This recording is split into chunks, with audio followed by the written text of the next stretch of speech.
Do you ever say Fro-Yo? Because I don't, and I hate it. I really don't. Hate that. I do not like that. I like the food, but I don't like that wording. Yep. It's bullshit. I usually just call it ice cream, honestly. Well, I don't think it's that either. It's not that, but if I say, hey, let's go get ice cream, and we end up at a frozen yogurt place, and I say, this is good ice cream, everyone knows what I'm talking about, so that's usually what I say. Sorry. You need a book of topics for when you're hanging out with people. I do. How's it going? This is good ice cream. Oh, yeah. It sounds pretty good. Yeah, it's actually Fro-Yo. Fro-Yo. Stupid. I don't have time to say Gert. I'm running low on time. I've got to be in the car. Zengert. Why did they call it that? I think they missed out. Yeah. Because it doesn't rhyme. Oh, that's true. I think is the main reason. That's it. And because they're not marketing geniuses like my co-host here. You are brilliant. Zengert. Because you listen to because Jamie Gertz probably has a copyright on that.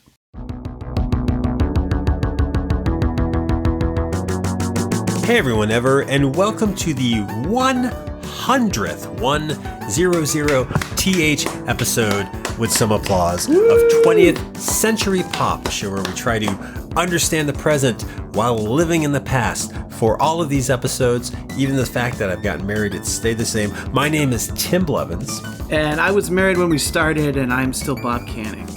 So that makes it very easy to follow the show, right? Yeah, because it's the same host. Congratulations to us, I guess. Right, baby? Absolutely. 100 episodes. And 7 good starts in there somewhere. You could probably find them if you went through the back catalog. But congratulations. And we this will is keep one of saying them. Well, this could have been one of them. The 7th best start of the series. Yeah? Sure.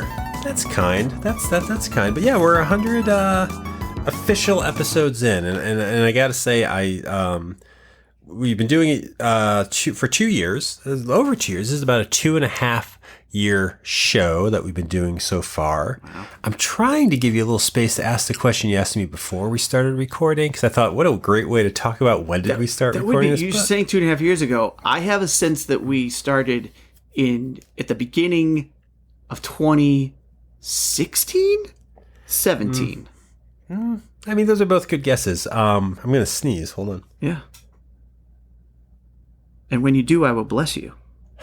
I'm good. I guess I didn't have to. No, we started, so as a show, we kind of did, I guess it was a trial run. Actually, I mean, technically, I was doing another podcast before this. Does anybody want to hear the history of this? I do. I want to know how we got to episode 100, because you were doing... Does anyone who subscribe want to hear the history? They do. You were doing a personal podcast, right? It was just you. I was doing a podcast about my failed attempt to be a filmmaker. It was called Manic Filmmaker. And it was a week-to-week podcast. And it was a way I thought of getting word out about the film that I thought was going to be coming out that never did, that I and some very close friends and cast worked on. And it was a weekly show. And so to make it weekly, I started talking about aspects of film that impacted me. Movies I liked, things I learned from movies. And I was going to tackle the topic of Clerks on an episode. There was an episode where I was going to talk about the impact, both about the subject matter, but also the career of Kevin Smith about Clerks, the 1994 film. And I reached out to you. This was probably at the middle or beginning of 2016, whenever this podcast, which is no longer available, was up. I reached out to you because I thought we both lived through Clerks. It was kind of like when we both got to college. We don't talk, but it'd be nice to catch up. We hadn't talked in a while. And so I reached out to you to do you remember we were going to record an episode that was about what the movie Clerks meant to us. Does this sound familiar to you or no? No, it does. It sounds familiar, but I honestly can't recall if we recorded that episode. We did. Okay. And here's the thing. It used to be up. I'm sorry that not sorry, but that whole podcast is lost and no one can hear it, but we recorded an episode that I thought was going to be just a discussion about a movie and what came out of it. Because again, you and I have been friends since 1993. We met in college. Well, we 94, roommates. I think we've been friends. We met in 93. We've been friends, and I've been friends with you since 94. So you don't think when we first saw X-Files, we weren't friends yet? I'm kidding. Okay. When Love we at bought, first sight, Tim. Well, that's nice. Thank you. Oh. But what to quickly the sum up how the show happened and to actually make the show happen for people who want to listen. We hadn't spoken in a while because you moved to California. I stayed here on the East Coast. Things went through. You got married. You had children. Yeah. I did not. Eventually, I got married, but before that, when we were doing the show, you were slow to get on Facebook. Also, I was slow to get on Facebook. Well, I mean, maybe that was the struggle of the friendship, really. Oh, I'm just saying that's. I'm not going to talk to him. He's not on this. If you weren't in my immediate area, if I wasn't seeing you at gatherings, I was hanging out on Facebook and saying hey to old friends. And had you been on Facebook, I'd be comment as I do now, commenting back, posting, liking, whatever. But you were slow to get on, so yeah, it was I'm just accentuating the fact that yes, it was a while before we reconnected. Yes, and we did use modern media or medium to contact again. We reached out to each other. I think it was through text or through Facebook, and agreed to to record an episode of this podcast I was doing to talk about Clerks. And I will tell you what the reason that episode I think prompted this show. And kind of if I had it, boy, it would be great to play it, but I have lost that audio. And what I thought was going to be a conversation just about a movie, within that conversation, you and I, who hadn't talked in a while, we're connecting in the sense that we were talking about something we shared in common.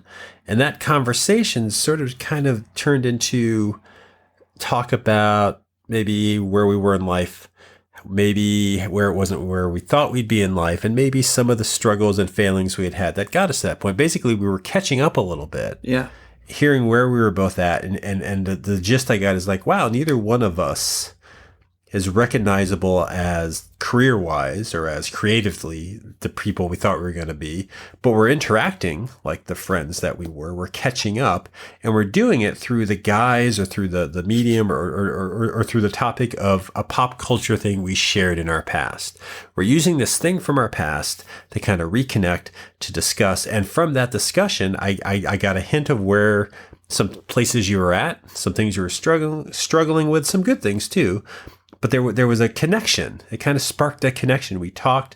I felt like it was a very raw conversation because I was surprised in what we were talking about. We got off topic, but it felt like there was something to the fact that we have a shared film, TV, music, whatever history to use as a way of reconnecting. And I think that triggered my thought that there was something to pop culture worth talking about. Maybe forget the film thing and just, that I was trying to make and a way to do a show. And I think that conversation and the fact that we were reconnecting and I was learning more about where you had been for the 10 years that we hadn't been talking got me to thinking that we could do something to some vein about that. And that was sort of the genesis of a show where it would be you and I discussing most of the time shared pop culture history or things from our childhood and just seeing what it meant then and where we are in relation to it now.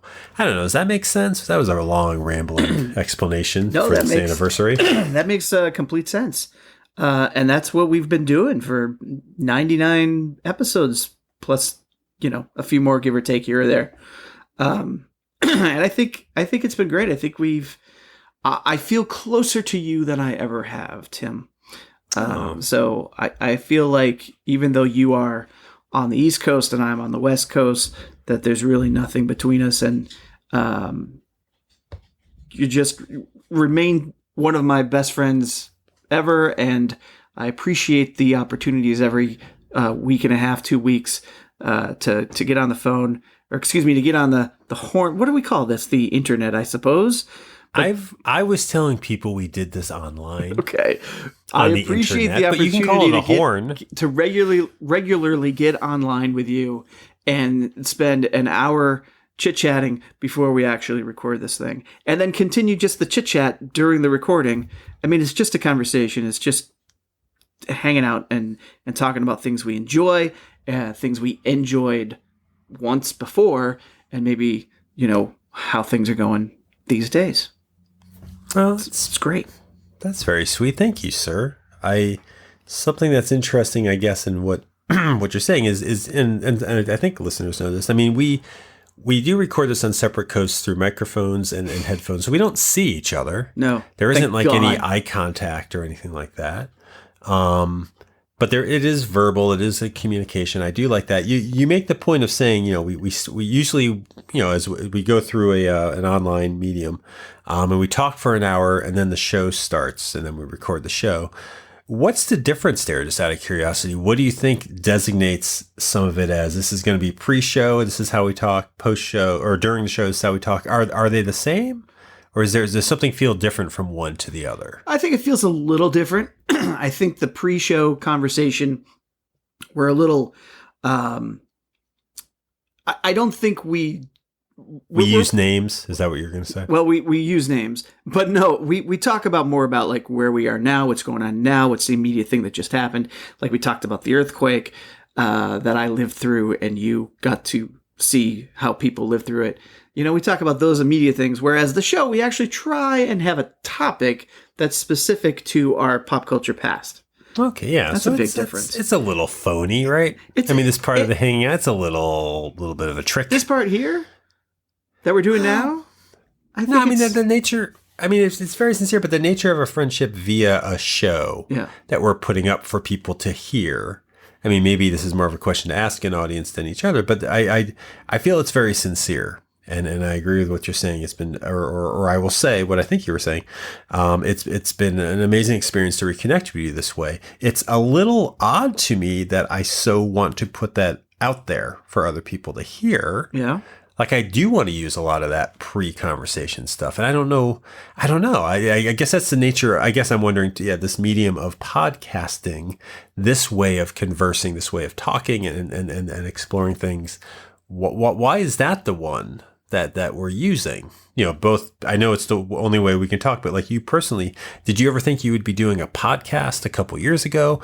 Now that you're doing it, did you think you'd be doing this long? Like, what do you get out of the idea of doing a podcast with someone to connect with them? Like, what does this feel like to you?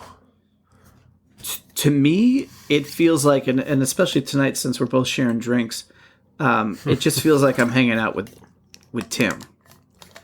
And so what about the audience component? The audience component, I don't necessarily think about that when we're conversing.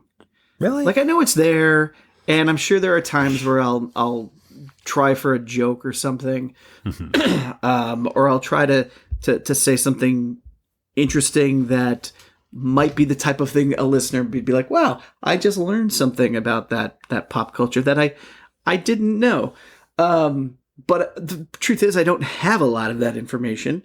And so it doesn't often come out, but when it does, I try and use it. But like for me, it's just, I wish other people were hanging out with us. I've enjoyed when we would hang out together in the same place.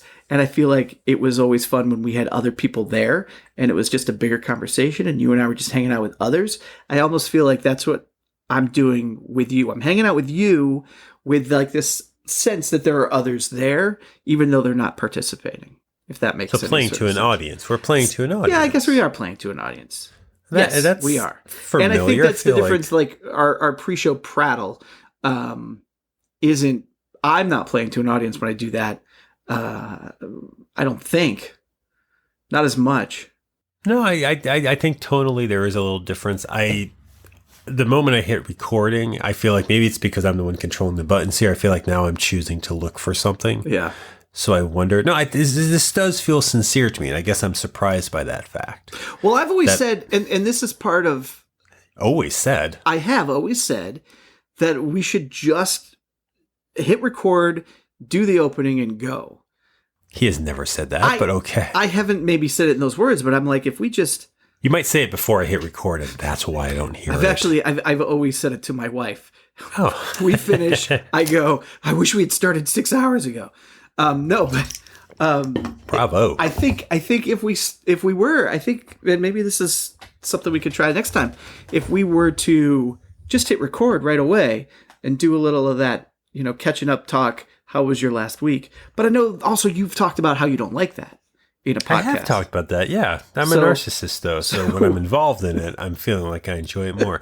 No, I am very fascinated to why this show continues, and only because recently I feel like I've hit on feeling like I know the show more. Okay. I think in the last few episodes where it's like, yes, we have a topic, and yes, we'll be getting to that, because yes, that if I was just to listen to a show right now, I'd be shouting into nowhere because it makes me look crazy on the commuter rail. But I would just be thinking like, get to the topic. But I guess I find it interesting that we're using a medium that we expect people to listen to sort of become intimate friends again. Or we're doing it via that, I feel like. And I like that. Yeah. And I feel like it is discovering something. There is something this is the nature, I think, of a lot of podcasts and sincere shows, sincere art, probably. Yeah. Maybe because this is one where I'm working with someone, I'm talking with someone, and it's rambling on. I mean, I edit it. I do edit these things. I cut stuff out and tighten stuff. I do. A lot of names. A lot of names get cut out. But I don't know, and we should get to the topic. It's interesting to me that the show started, and I thought it would just be clever jokes and like almost like a scholarly approach to these pop culture things, and then that seemed like enough to me. But very early on, it hit me that no, we're reconvening, and the only thing you and I have, our life. Like, I'm not saying we drifted apart with animosity, but we just drifted apart because our lives were very different, became very different. We didn't have the commonality of living together, pursuing the same goals, whatever. And so we're reconnecting and have been for almost every week for the past 2 years, using the things from when we first met, using things from childhood, using things from our past as a way into trying to understand where we are, because that's how I filter the world through all of this comic book, music, obsession, animated film bullshit that we call topics. Yeah. Should we be more scholarly though? I'm just curious because we've heard from some listeners, but we haven't heard from a variety of listeners. Would they be more interested in finding out facts and interesting tidbits about the topic at hand, learn more about the making of that particular album or what was going on in Eddie Vedder's life at the time? Or is it better, and I think it is better, that we talk about what was going on through our life at that time?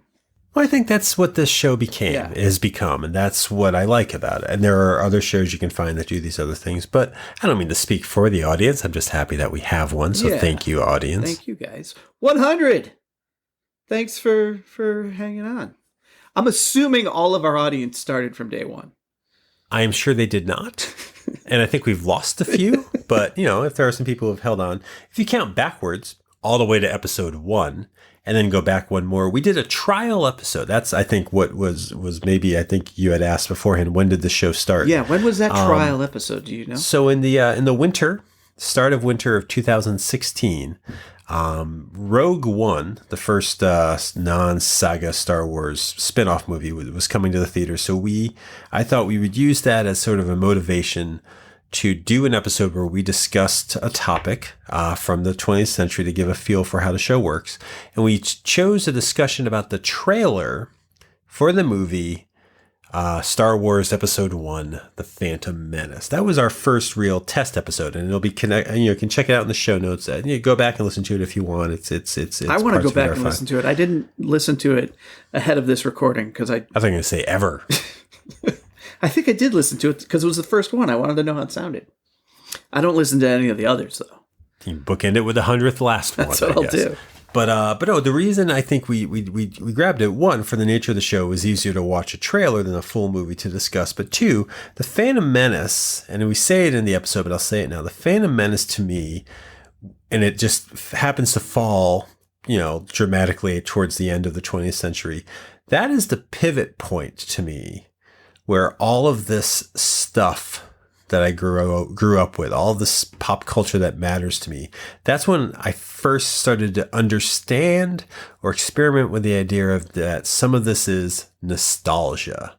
Some of this is trying to recapture childhood, trying to understand childhood. Some of this is just reaching backwards to something from a time when things, I think, felt different. There's so much writing on the fucking Phantom Menace that I thought it was a nice entry for the show. And, we normally do anniversary episodes for, we did it for the 25th, the 50th, and 75th. And, this episode could have been another sort of anniversary episode, but I thought since that is where we started, why not spend an episode kind of diving into, dissecting, and discussing, and it's the 20th anniversary of the film too, but 2 months later, discussing Star Wars Episode 1, The Phantom Menace. Yeah. Does that sit well with you? That sits perfectly well. It makes absolutely perfect sense that this is the topic for our 100th episode. Do you miss the anniversary episodes of the past? What we normally do, is that something that you would miss? Like, like in the 25th episode or the 50th? We normally have a structure to these episodes. Yeah, you're talking about our Pop 5s? Oh, that's true. That is something we do. What's that? What's the Pop 5? The Pop 5s are the most terrifying episodes that we put together. Where is it like a gimmick or something that we do? You think it's a gimmick?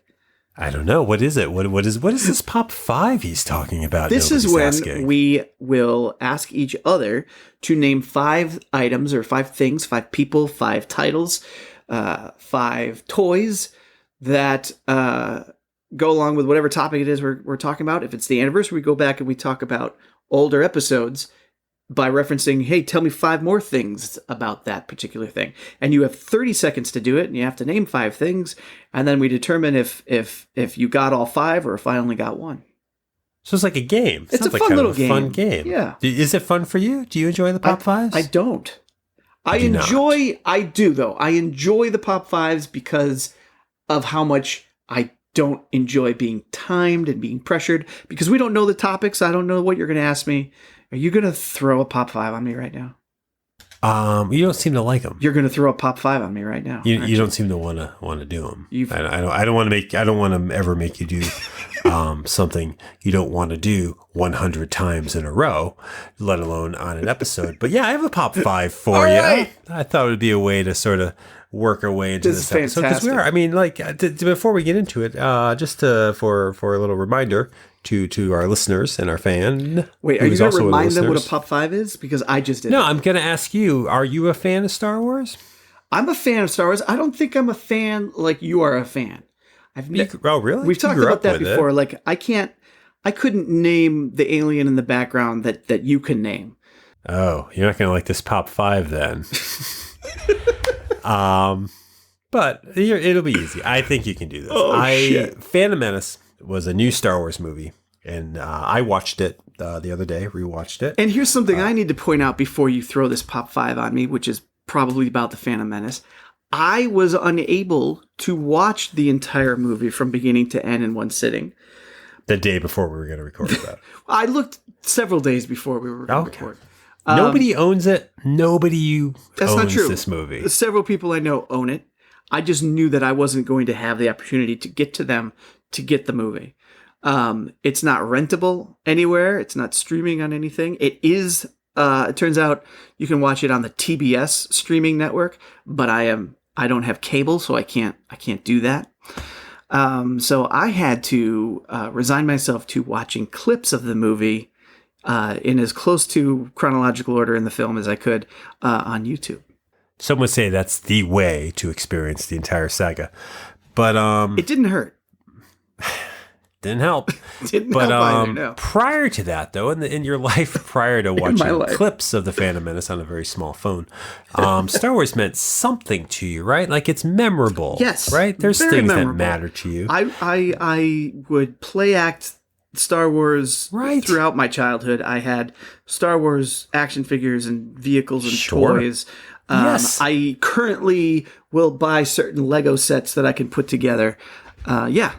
Love it. Yeah, because they're great films. They're full of things. A New Hope, you got Jawas, you got Luke Skywalker, Empire Strikes Back, you got Yoda, you got Lando Calrissian, Return of the Jedi, you got Ewoks. There are so many aspects, characters, and like you said, names and things that are fun to say about these movies that why wouldn't that keep going? I thought before we start talking about the Phantom Menace, I would like for you, Bob Canning, I'd like for you, my co-host here, who's about to partake in this Pop 5, to it's easy, very easy. I just need for you to name 5 new characters that were introduced for the first time in Star Wars Episode 1, the Phantom Menace. Got it. Okay. Go. Mace Windu. That's one. Jar Jar Binks. That's another one. The guy with the little wings. The guy with the little wings could be a lot of different things. Did he have a name?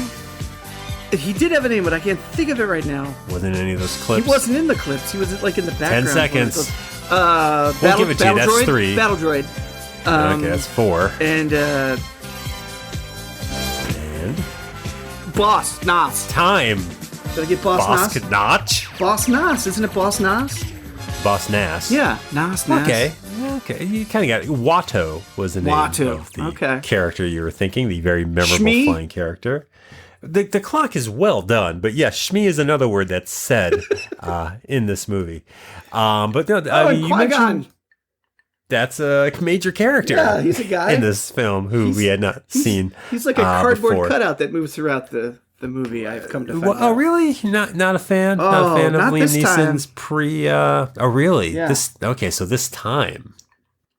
I mean, I think like you, and I don't know if this is the direction you want to go, if you want to go back and talk about some of these characters, but I think like you, I wanted to really enjoy this movie. I wanted to really like it. And I think I held Qui-Gon up as this great Jedi master and thought he'd be something I would think about and talk about for years to come. But This is before the movie came out. Yeah, before the movie came out. And even during the movie and days after the movie, weeks after the movie, and maybe even viewing it at home when it was on home video. But then I sort of stopped caring about the movie. I never really went back to it. And watching it, these clips, this time, I was just really put off by how unemotional and just flat the whole thing was. Huh. Mr. Qui-Gon. This was the first time you've seen it since when? When would you think the last time you watched The Phantom Menace was? I think we probably watched it in our apartment in Malden. At least so 2000. One other time. Yeah, so 2000. Almost a year after it came out, we probably watched it, is what you're saying. Yeah, and You haven't gone back to this as a Star Wars movie? Have you gone back to the other prequels?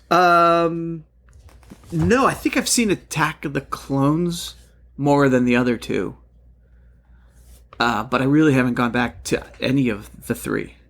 I was going to go back and watch it with my girls, but as I've discussed in previous episodes, I've ruined them for Star Wars by trying to make them watch it when they were too young, and they are scared by it, and so they have no interest in anything Star Wars. So no, I have not gone back to it. And that is odd to me. I will say that. Does this movie live in your head at all? I've seen Rogue One more than I've seen The Phantom Menace. Yeah, but that's recent. I could get that. It's a recent movie. It's a new movie. Point of your life. It's coming out. I don't know. It's also more accessible now that I say that out loud.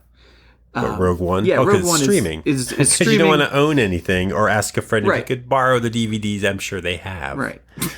Okay. Well, that's fine. I mean, I only thought you work in California with people who used to decorate their coats with action figures that no one else had and walked around with a shawl decorated in Bib Fortunas. I thought for sure they would have multiple DVD copies of Phantom Menace. They do. It turned out, I had just assumed I'd be able to stream it, Tim. Oh, okay. I'll be perfectly honest. And so as we approached the recording, I just assumed, hey, it's Friday night. I'm going to watch. Oh shit, it's not streaming. Thank God. And I wasn't about to buy it for $20. Understood. So I've bought it a couple times in my day on DVD. I like this movie enough. Really? I watched this movie enough. I've watched this movie probably as recently as 2 years ago. Okay. I've seen it multiple times. I mean, it is my least favorite of all the Star Wars movies. Of all movies ever. It's probably a notch above Hot to Trot, but it's probably tied with Baby Geniuses too, with apologies to Hot to Trot. No, but I don't mind this movie.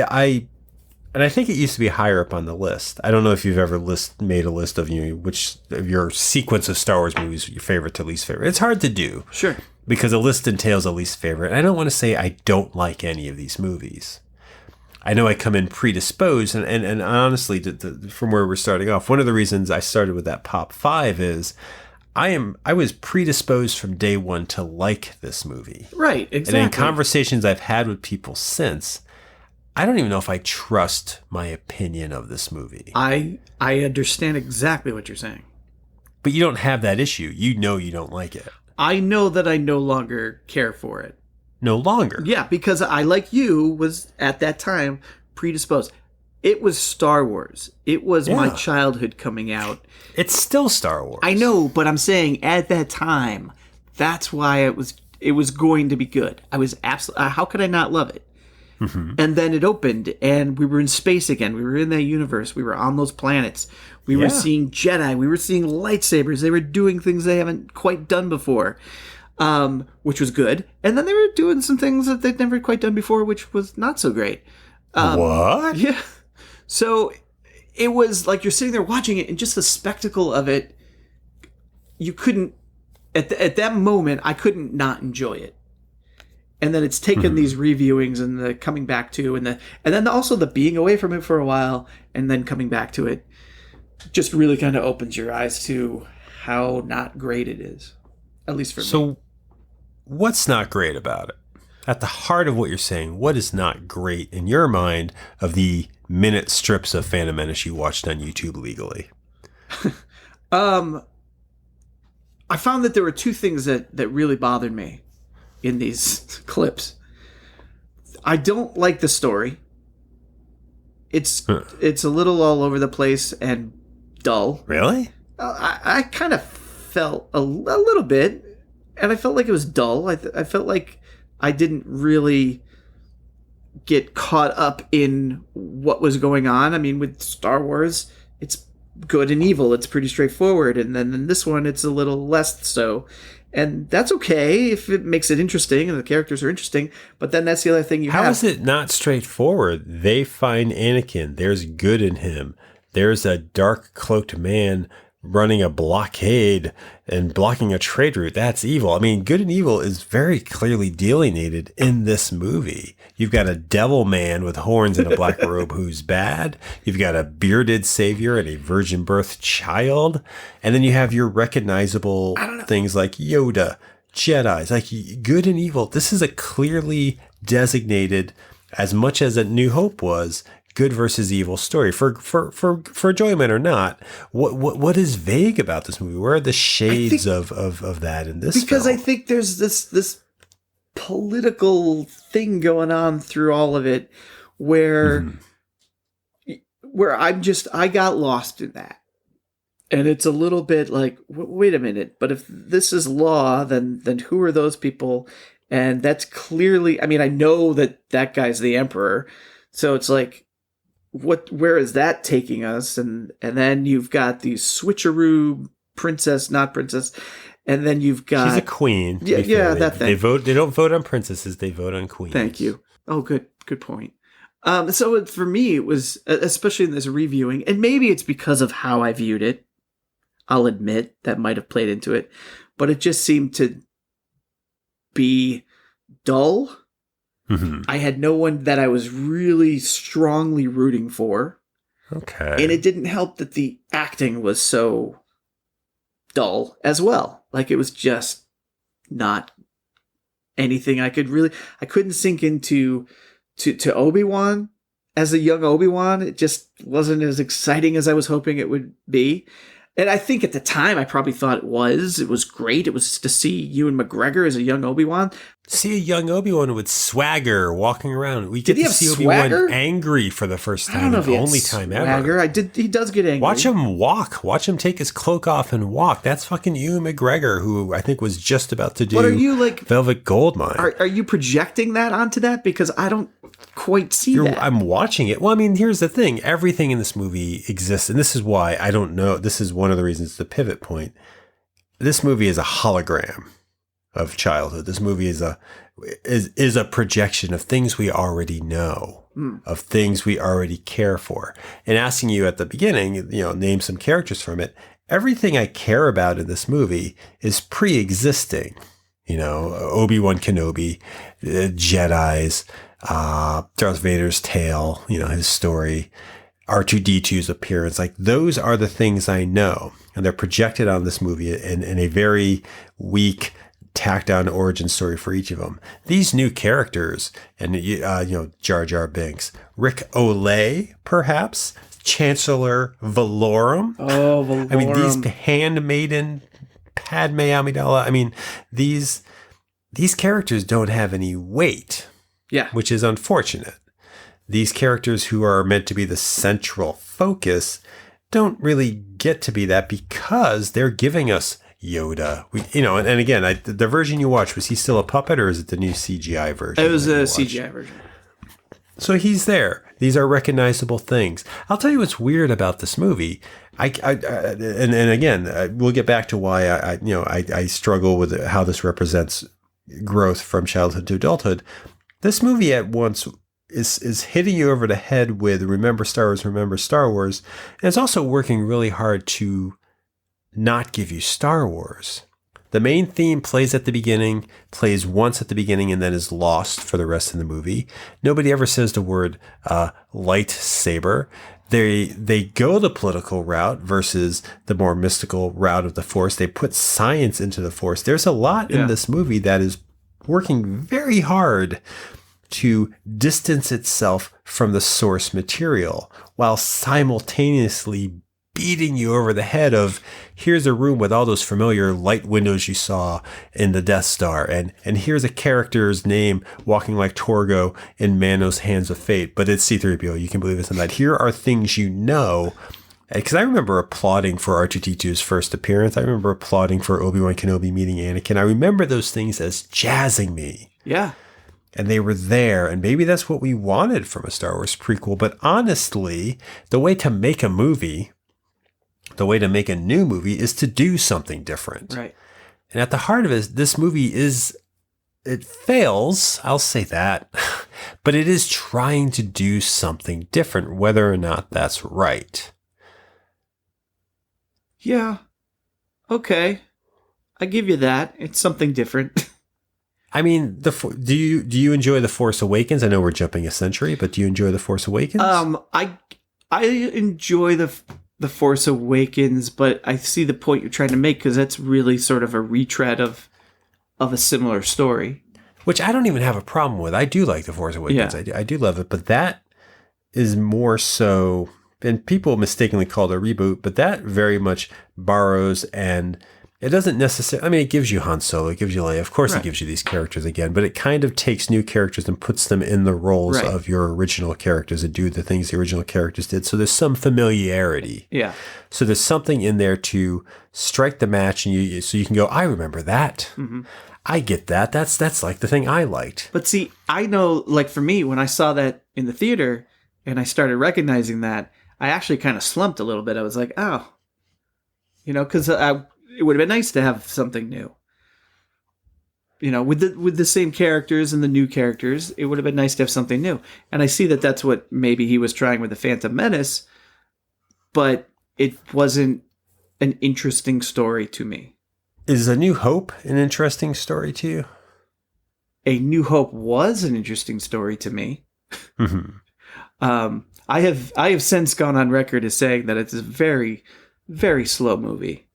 It's a slow movie, the original Star Wars. Yeah. Oh yeah, it's slow to get going for sure. But like similar to this podcast. Oh yeah, we are A New Hope. But then it has like these set sequences that are pretty awesome. It has characters that are engaging, and it starts off pretty big. It starts a big ship. It starts and then out two big. Characters that that aren't human characters get launched into space. Right. And it's visually huge, and I think seeing that for the first time, I was stunned and loved it, and it was great. And I've seen it numerous times since, and now watching it with my kids, or trying to, I was very clear to me that it's like, there's like been 10 words spoken for the first 15 minutes.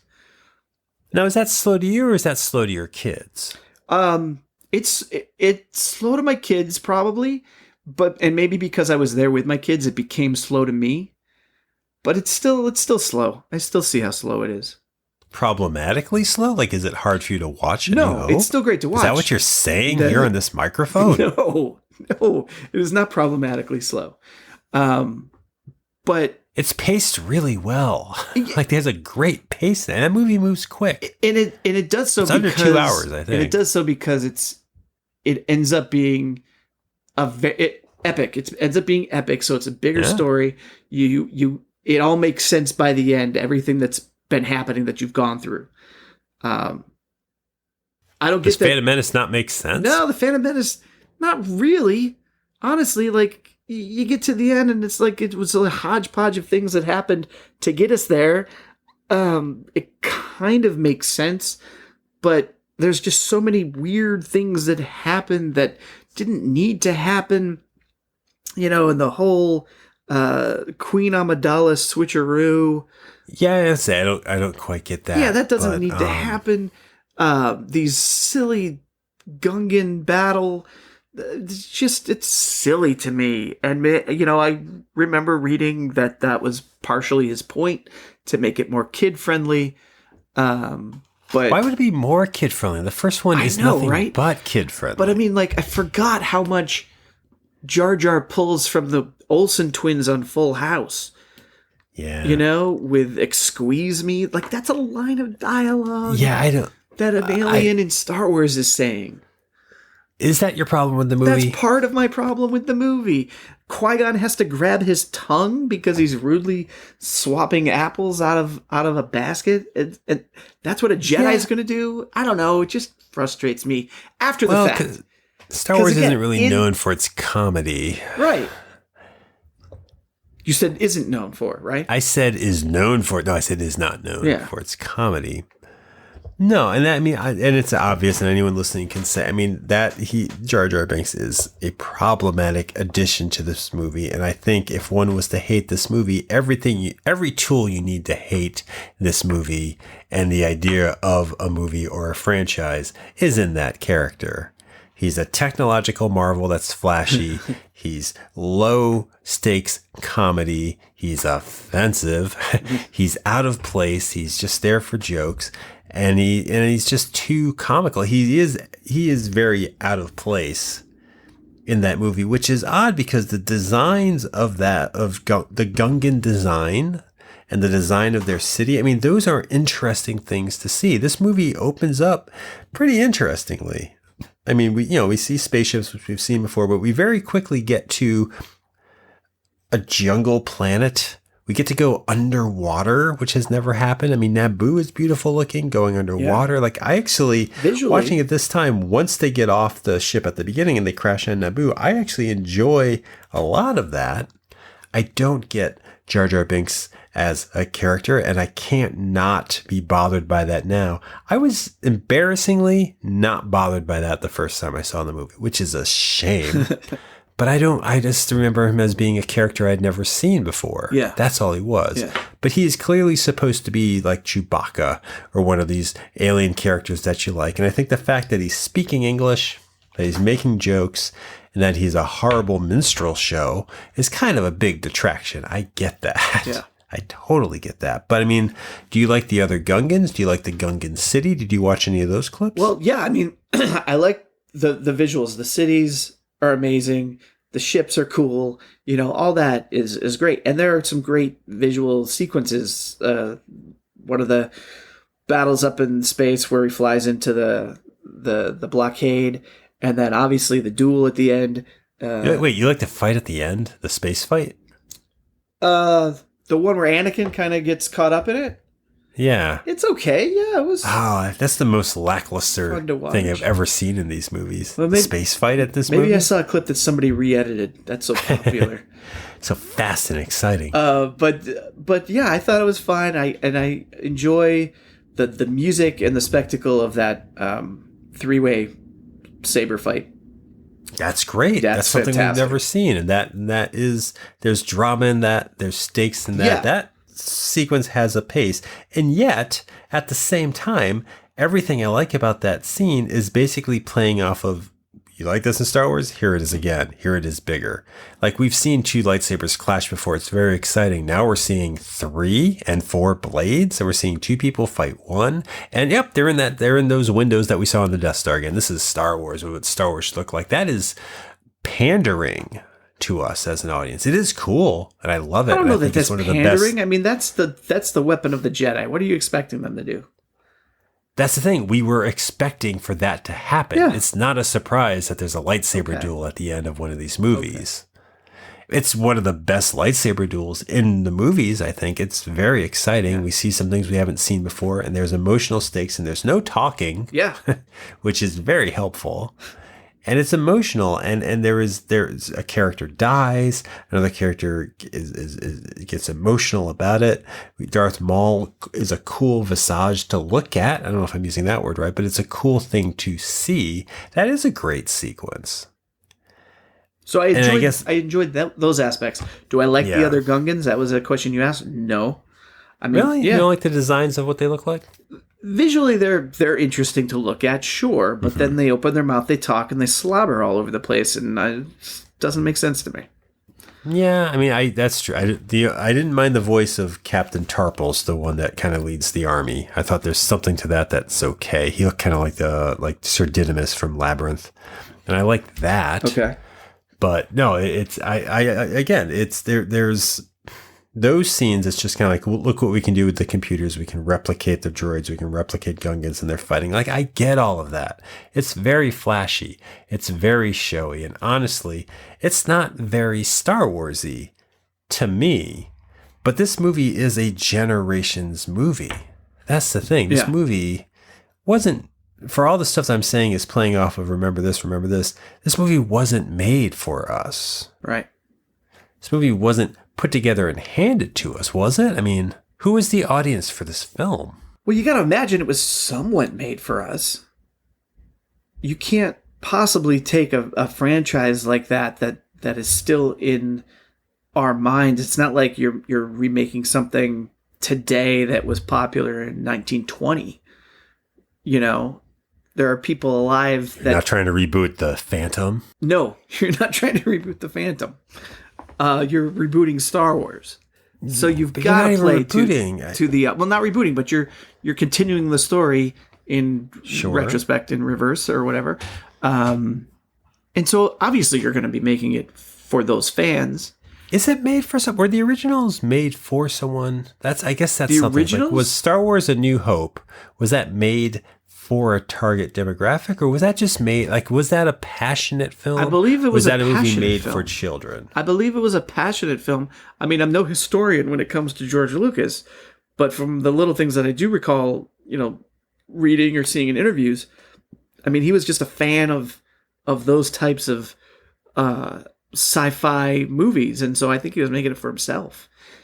We say that, but those types of sci-fi movies, Star Wars, didn't exist yet. That was a new thing. I think, like, to that scope with those types of effects, but I think he was thinking, I'm, again, no historian, but I think, like, of the Buck Rogers serials, and maybe there were some other space serial type movies, which were just short little, cool, short stories, neat little action sequence, cliffhanger moments, much like he did with Indiana Jones, that just kind of he made bigger because that's what he liked. Indiana Jones, that makes sense. I feel like that is a representation of those kind of films. And I hear this said about Star Wars, but the original Star Wars it's not a pulpy story. It's not a pulpy movie. It's actually rooted very much in some mythological themes, some lessons that are deep in the human psyche and consciousness. And it's the whole obvious hero's journey thing like that. It's a mythic film, I feel like.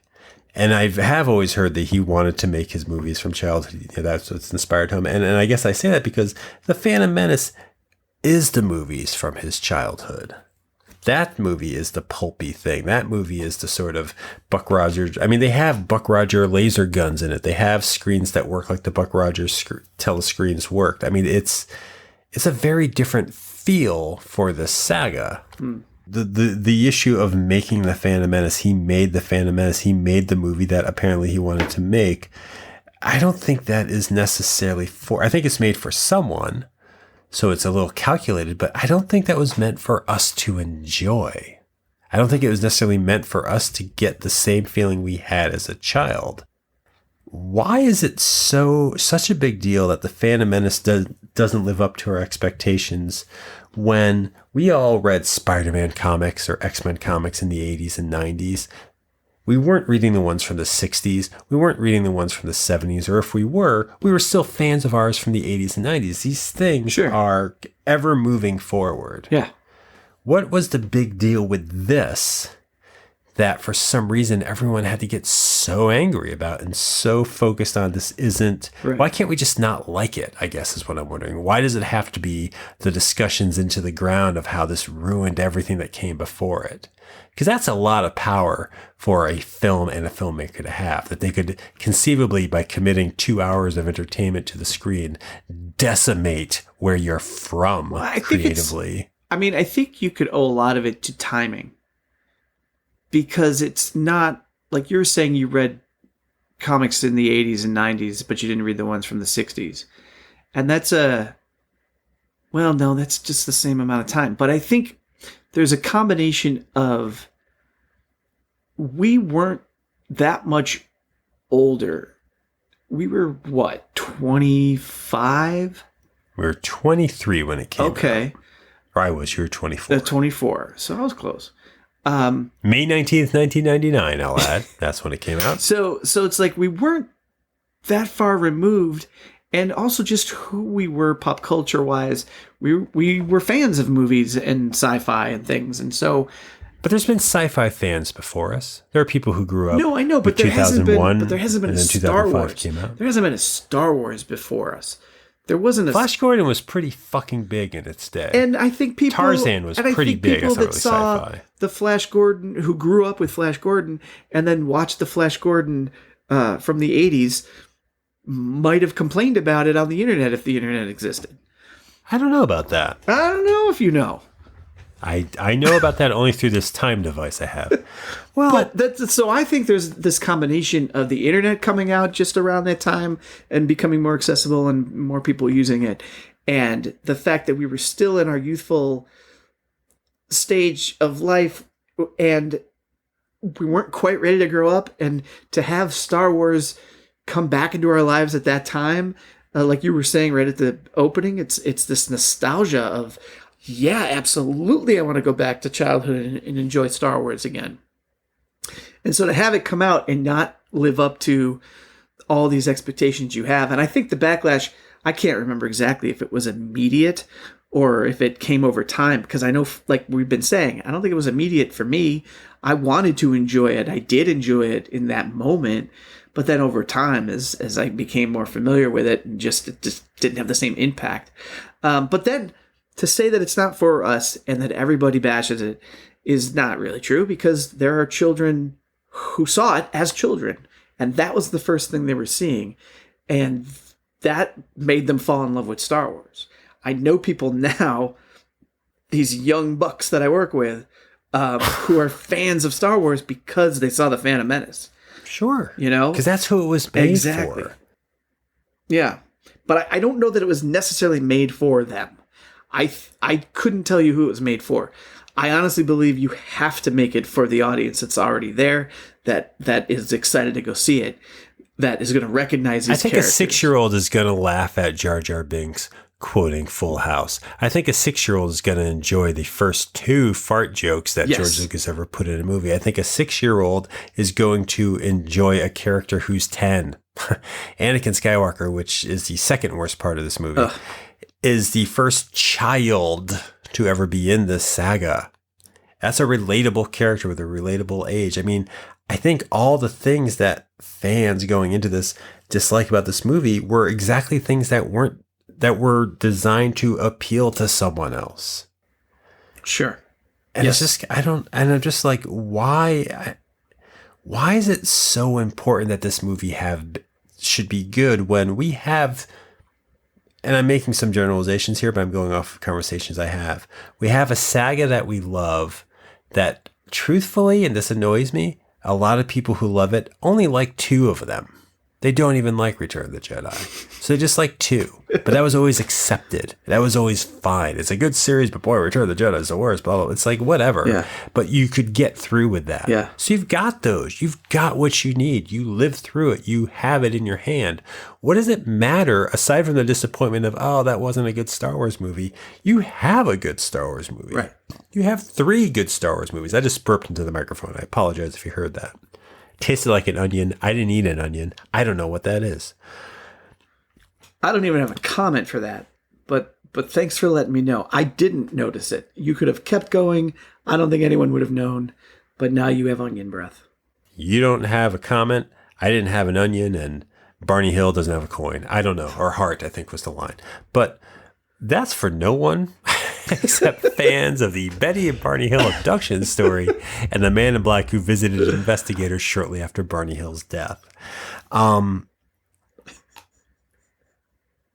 I don't remember. There are X-Men stories that fans don't like, but they don't suddenly distance themselves from the X-Men. This is growing up in the 90s. Right. There are people who, enjoyed He-Man, but did not enjoy the New Adventures of He-Man, or enjoyed Ghostbusters, but did not enjoy Ghostbusters Extreme, or enjoyed G.I. Joe, but did not enjoy G.I. Joe Extreme, or, watched Mr. Rogers, but wouldn't watch Mr. Rogers Extreme. There were people that were willing to accept that a pop culture that meant the world to them could hit a point and you just weren't a fan of it. But this strange aspect, and again, it's Star Wars, fine, I get it. But the fan, our age, reaction to something, prior to really internet being there the way it is now, where everyone can attack people on Twitter and build an army, the failure of this movie was magnified by a fan base that didn't like it. Because there was a fan base that liked it. There are kids, like you were just saying, who liked this. Yeah. So let it be. Let it fucking be. This movie never owed us anything. George Lucas never owed us anything. And I don't remember, and I'm sure it happened because I was a douchebag fanboy towards comics a little bit with how I talked about comic books. But I don't remember ever having the experience where I felt like people were feeling like this movie owes me. This filmmaker owes me. This musician owes me. And maybe it's happened and I didn't miss it, because I'm trying to think maybe music's the example there. Like maybe people didn't really care for Steel Wheels Tour by the Rolling Stones or anything by Aerosmith. But there's a bizarreness that maybe we're belaboring and talking about, to how fans of a movie suddenly had to put their energy into hating something, like hating it. Like I've never hated this movie. I'll make fun of it. I'll poke jokes about things that don't work, but I do that with all of them. And I still like it. I enjoyed it. It's not great. It's not a great movie at all. And it's pretty low stakes, to be honest. You were saying nothing happens. This is what I was saying. pretending something happens. They walk a lot of places. Oh, they go from here to there. There are so many shots of ships landing. Yeah, no, there's some great shots of ships landing. There's also some boring shots of ship landing. But if you don't like that boring shot, there's another great shot coming up in a moment of a ship landing. Sure, it's not a good movie. But Ghostbusters 2 is not a good movie. That's a true fact. Teen Wolf is not a good movie. Teen Wolf 2 is also not a good movie. But Teen Wolf is not a good movie. Is it not? I was thinking about going back to Teen Wolf. I mean, maybe. It's fine. But that's the thing. Like, I can have an opinion of Teen Wolf. I'm not going to get on a pedestal. Right. I mean, I guess we have a show, so I'm stepping on my own feet here. But I'm not going to go to Teen Wolf and feel like you ruined the werewolf medium for me, or the Michael J. Fox medium for me, or the fat guy who plays basketball medium for me. Yeah. It's not like it shattered the world. I keep going back to comics because outside of Star Wars, X-Men is something that I followed probably from age 8 up into my late 30s and with comics. And to look at that, there are a series of stories that are awful in that run of the X-Men. There's some series of stories that are great in that run of X-Men. Different authors, different artists, same characters. There are things they did with the characters I didn't like, things that I did, but I never felt insulted by the book. I never railed against it. The way that people get off railing against this particular property, as they then like to call it, suddenly it's a franchise, suddenly it's a property, suddenly it's a corporate cash grab to just make toys. It's like all of us who grew up with these fucking movies had the toys. It wasn't a cash grab. We loved the toys because it was a way of extending our experience with the film, and we got to play with it. And I don't remember ever saying I have to have this, and this. I had some favorite characters that were fun to have.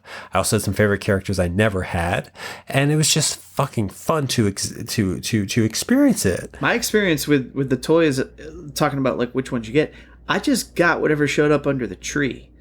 A lot of Dengars. You know, like I ended up with an Ewok village. I didn't know I even wanted one, but man, that was fun to play with. Yeah, they're fun and they're kids things. And I might be making you the poster person for whatever my rage is aimed at. And I apologize if I'm misinterpreting or using you that way. But do you have that? Do you feel the outrage towards this movie was justified? I did at the time. Yeah, I really? kind of did. At the time, because I was in that same place. I'm not the type to rail on that sort of stuff. And the thing is, we went and saw episode 2 and episode 3. You know, it's not like we hated it so much we went away, and then Force Awakens, we're there day one. You know, it's like, and I think the way we grew up with it plays into it. Because it's not just, you talk about like it owes me. It doesn't owe you. Nothing owes you like that. But in your mind, you were playing with those toys to expand the universe. You wanted more adventures in that universe. You wanted to meet more characters. And here's that sudden opportunity to do that. You're going to be back in that place, going to new planets, meeting new characters. You want it to live up to all of the adventures you created in your backyard with those characters. And when you realize it's not, because it's like you've just said, it's not a good movie, and I think that's where you get a lot. You know what would make a good movie? Pain. The playscape of a 8-year-old. The expanded world we made with the toys was fun for us because of our experience with it. I don't think those stories would translate well to a movie. I understand what you're saying, yes, but I'm just saying that that's where our kind of mindset was, I think.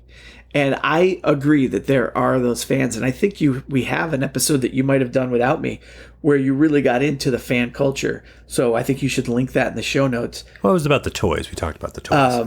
But there was another one with like when we had a guest, you had Jarf on, I believe. Or was that their podcast? Oh, no, that was our podcast. Okay. I can link to that as well. Jarf is a longtime friend of the show and our multiple repeating guests that I enjoy. Yeah. And has a podcast coming out this fall, I believe. The Joe versus versus Volcano Minute by Minute podcast. There we go. What a sad promotion that was meant to be sincere. I'll do it again, Jarf. I'm sorry. Yeah, re-record that in post. Just kind of not now. I mean in the future. But stick it. Yeah, so I mean now you're getting into a whole different type of conversation though about fan culture because we're talking about this. This is very particular. Okay. As a topic. Well, I think about the Star Wars culture. I think let's not jump ahead to where we are now. Let's not jump ahead maybe to the awareness. Let's talk about at the time the way people turned against this. I kind of did. Bowl over the fact that, oh yeah, I know it's Star Wars, but I don't think you can say it's Star Wars, but Star Wars was a very big deal for a lot of people. Bigger than Ghostbusters. And it shouldn't stop because something fails. It shouldn't be derailed because it shouldn't be derailed. No, this one didn't do anything for me. A person should be like, this didn't do anything for me. I don't need to see the next one. It's great and fine that they continue. You shouldn't be constantly complaining about it. You shouldn't say, how dare they do that to these characters I love. You should accept the fact that this is just another creative outlet, another new story that I like or I don't like. And people knew how to do that because they were already doing it with other things. They were doing it with things that were less than. I don't know if we can say that, I think you can. I think you can say, like you used Ghostbusters as an example. Ghostbusters is a fantastic movie. Ghostbusters didn't have the epic scope of Star Wars. You didn't have hundreds of toys you could get. You had like 4 or 5 or 8 tops. I'll tell you, 13-year-old me said I would never watch another Ivan Reitman film after Ghostbusters 2 and then cut ahead 11 years in Evolutions in my DVD player. But that's my point. That was a hard joke to write. That was.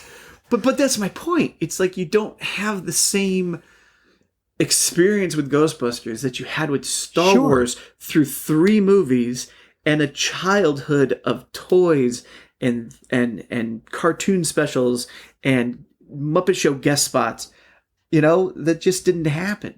And I absolutely loved Ghostbusters. I remembered when, I think we've talked about this, I watched that making of special on NBC where at the end, it was Rick Moranis saying, I'm having so much fun. I could do this every week. We should have a Ghostbusters TV show. And I was like, holy shit, you should. And then I saw Ghostbusters 2 and I was like, oh, that wasn't as good as the first one. I'm going to go on with my life now. And I was 13. I don't know how old I was when Ghostbusters 2 came out. You would have been 14 if I was 13. So again, I'm very close. But that's different than Star Wars. As much as you say it's not, it really, really is. So was this necessary? Was this this goes back to, I think, why maybe this does tie into why I think this is the pivot point, not just for me, but for culture. Did something happen with this movie coming out that twisted and turned, and instead of maturing us into adults who can like things, just poisoned pop culture fandom from that point on? I think there was a new behavior that came out of this movie that I don't remember preceding it. Is it maybe because of the size of Star Wars as a topic, but whatever it is, was this something everyone had to go through? Is this a way of filtering that your childhood is not as cool as you think? It doesn't mean as much as you think. But instead of having an open eye to that, because I've said it before, I'm shocked. I'm not the only one who read comic books. Plenty of people grew up reading comic books and then they stopped. Plenty of people were buying Muscle toys and Madball toys and Army Ant toys, and then they stopped. Well, they stopped making those. I'd still be buying those. You would still more Army Ants, please. Tommy, get back in the Army Ants biz. I would. You too, American greeting cards. We love your Madballs. Man, I would have so many Madballs. You have no idea. Do you not go to Hot Topic? You could have so many Madballs. Do they have Madballs now? They must. I'm sure they have T-shirts, and I'm sure it's like these Madballs or some weird pun that I don't quite get from a meme.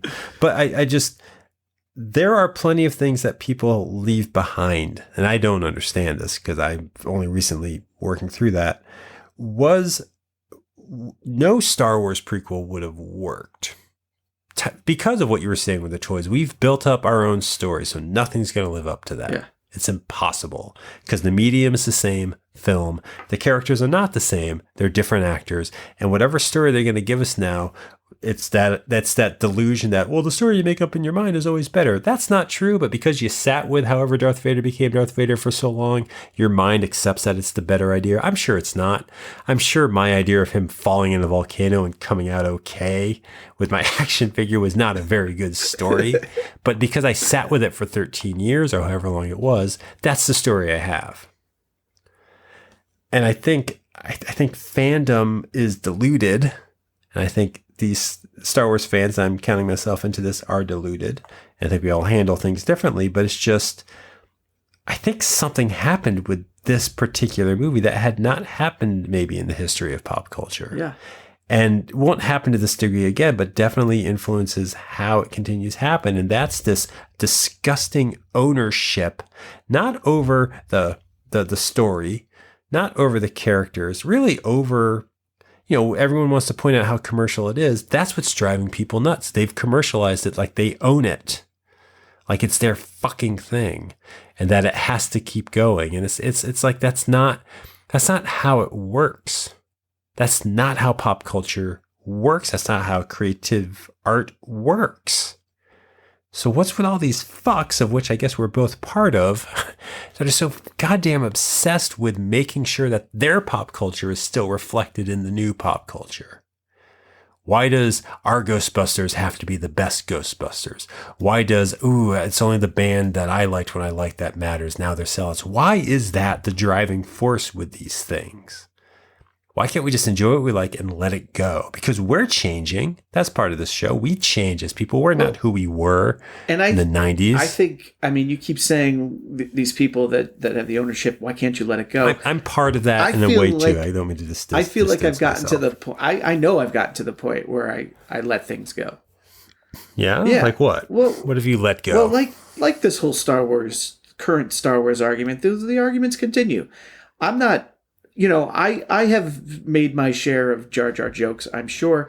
But sure, we can do that. At this point, we can also point out that is a horrible stereotype and a racist decision that's a problem. But also, it's problematic. At this point, when I came across the guy who has the Phantom Menace toys on his desk, I didn't berate him and diss the movie and complain and are you kidding me?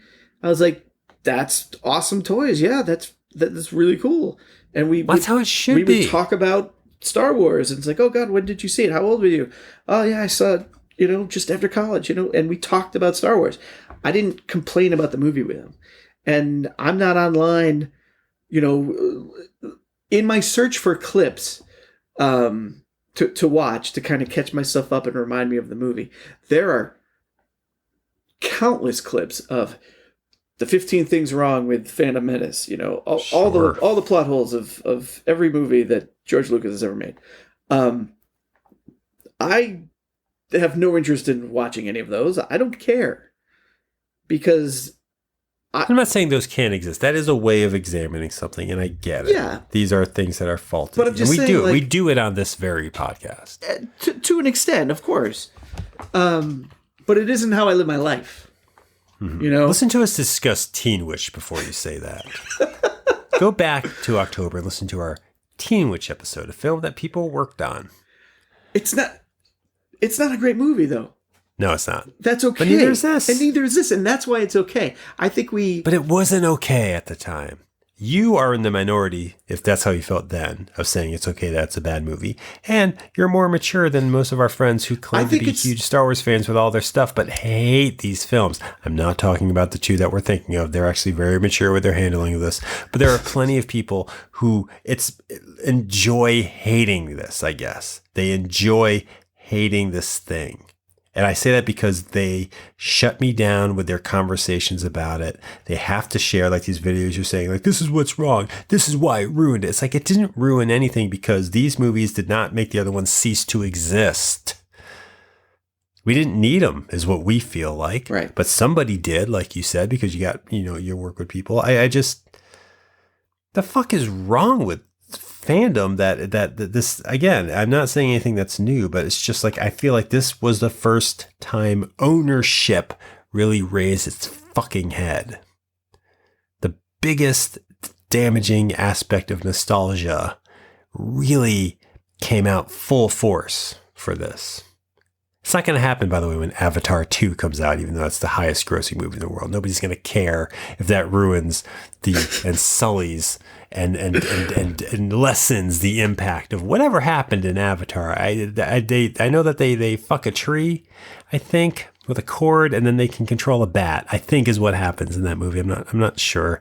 And Sigourney Weaver is in there. I've seen it. I've not seen it. I've seen portions of it. If you saw it, then it would make $9 more. But this is a pivot. It is a pivot point for me, and I know it is. My problem and what I'm trying to understand is, why does that matter?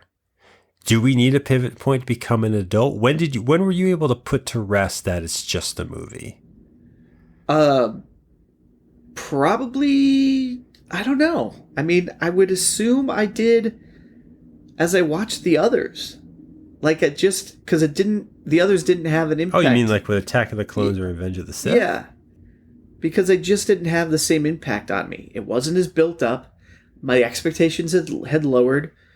And I was just sort of enjoying the movie themselves. Still, the acting wasn't great from some of the characters, but the action was pretty cool. It was new planets, new ships, new sequences.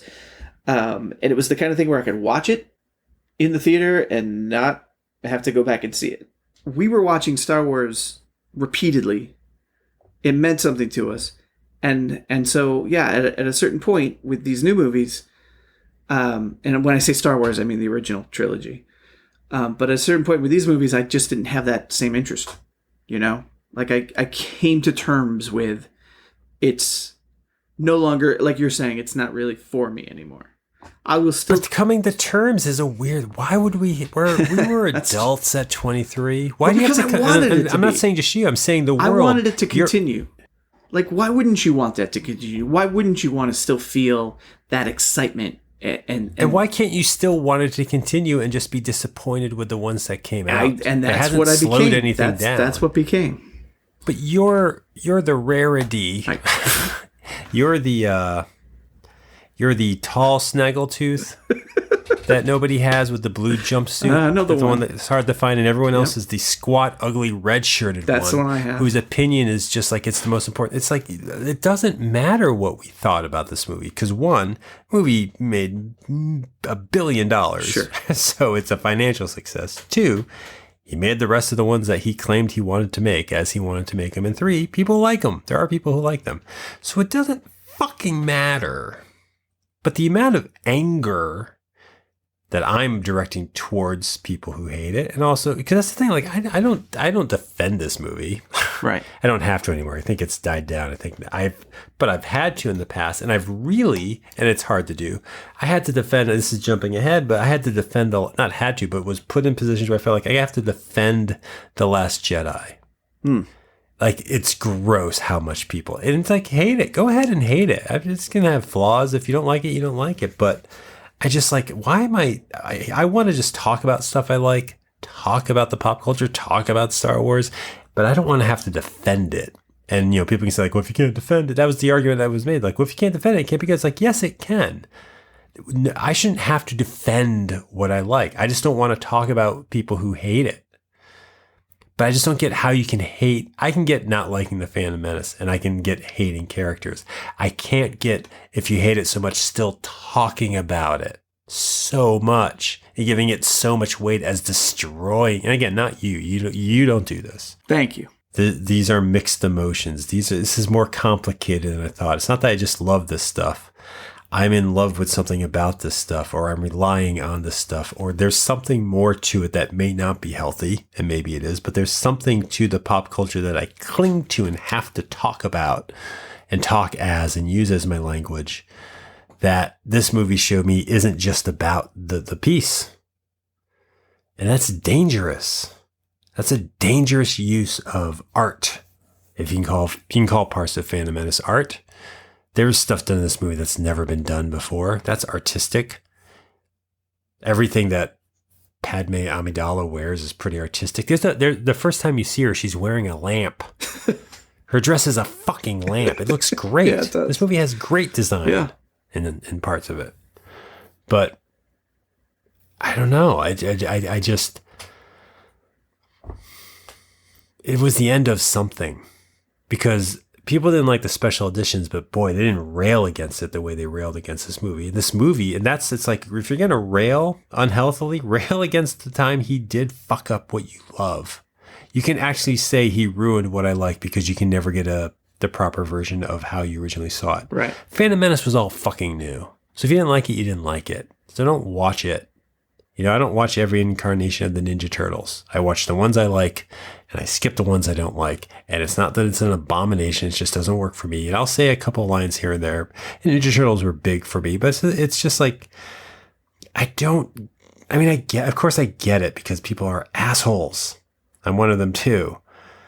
But the using of Star Wars, which is something you fucking loved as a kid and meant the world to you, the using that as an illustration of how horrible things are, how pop culture has gone wrong, how greedy, and it's about the money. It's like, that's all it is for all of you if all you want to do is trash it and you can't just embrace what you still love or take a look at it and try to decide, why do I like this? I mean, God forbid any of these people's kids enjoy the prequels. What are they going to call them, shits? Are they going to tell them their opinion's awful? I watched a lot of crap growing up, and not once did one of my parents say, this is awful. You've got to, and you've talked about this before, this fandom, this angry fandom thing, this ownership. So I'm sure we'll get back to it with new topics too on episodes 108, 196, 204. I don't know. How far are we going to go? 102. I don't know. But here's the thing. I like that would have been a nice segue into the closing. But you have more to say about hating these fans. No, I got more to say that what we do on the show, isn't this exactly what I'm hating right now? Aren't we treating these things with more reverence than maybe they need? Aren't we making them the most important earth-shattering tool to understanding the world? I mean, for everything I'm saying, isn't that just what we're doing with this podcast and talking about it? Like, is there actually a way for two people to talk about pop culture once they're adults that doesn't turn into this kind of thing? I think there is, and I think we do that more than you realize. I don't know that I think we take our personal shared experiences and talk about them.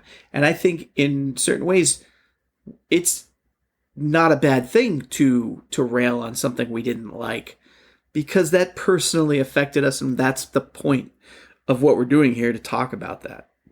I think it's different to go to somebody that you don't know, or to put it on the internet and to keep talking about it and to bash other people for liking it that you don't know. It's different here. We're on the internet, by the way. No, but that is how everyone is listening. I just mean impersonally on the internet, a comment in somebody else's post kind of thing. This is you and I who have known each other, who have shared experiences, who have experiences from our youth before we knew each other, with things that we both know about, or both played with, or both listened to, or both watched. And so we're talking about that from our specific point of view to each other, about each other. And I think that's okay. I think that's how we can do it. We happen to be recording it and putting it out there for other people to listen to if they so choose. We're not. Are we recording it? Yes, it is recording. It's still recording. Thank you. That was a good reminder. So it's not, I think it's different because we're not, jumping on somebody's innocent comment to teach them right from wrong about Star Wars. We're just sharing, we're having a conversation that if other people so choose to listen to, they can do that. Huh. That's a mature distillation of what I hope the show is. I hope so too. Let's say you liked this episode and you want to hear 99 different ones that maybe are stronger. Well, why don't you know what you can do? You know what you can fucking do? You can go, oh my God. Have you ever done this part? Do you want to do this part of the show? Oh, I can't do any of the parts. Oh, I just wanted to let people know that we have a website. It's 20popcast.com. A fucking website. You must know that by now. Yeah, right? You can go visit it. You listen to the most fucking recent episode.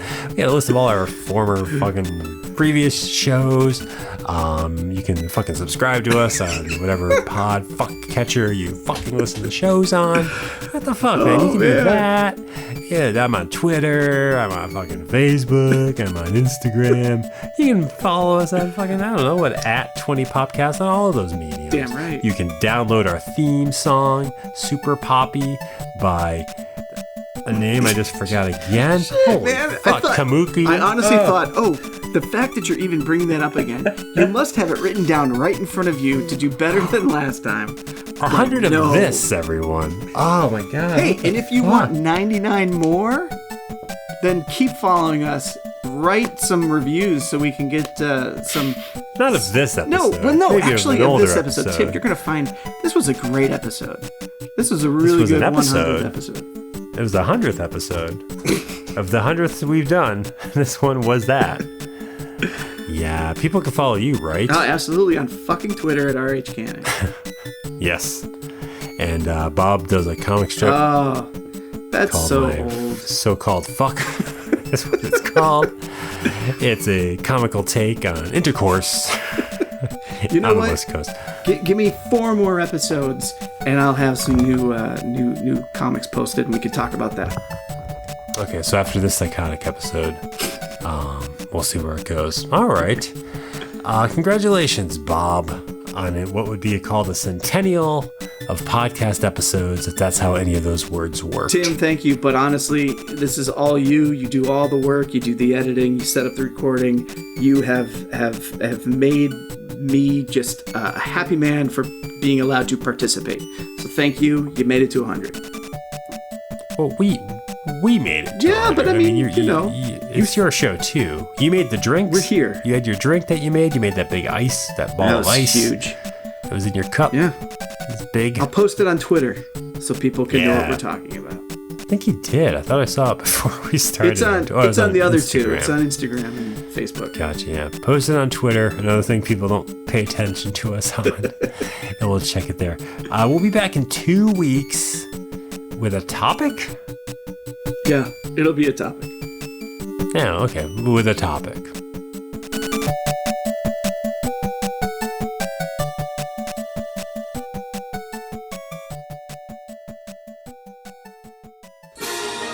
The galaxy's most legendary heroes, fearsome villains, and coolest vehicles.